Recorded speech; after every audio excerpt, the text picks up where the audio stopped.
So let me show you how to use voice typing or voice input on your Samsung Galaxy S25 or S25 Ultra.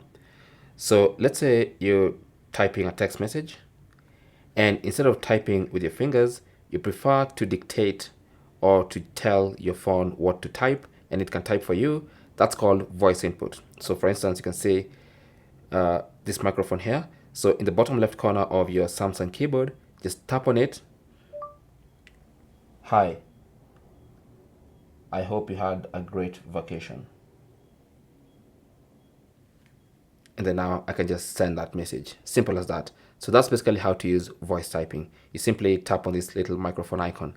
Now, in case you don't have it on your phone, then you need to enable it in the Samsung keyboard settings. So you can either tap on this little settings icon at the top of your Samsung keyboard, or you can go into settings. Under settings, go to general management, tap on that. And then under general management, look for Samsung keyboard settings, tap on that, and then scroll and find voice input, tap on that.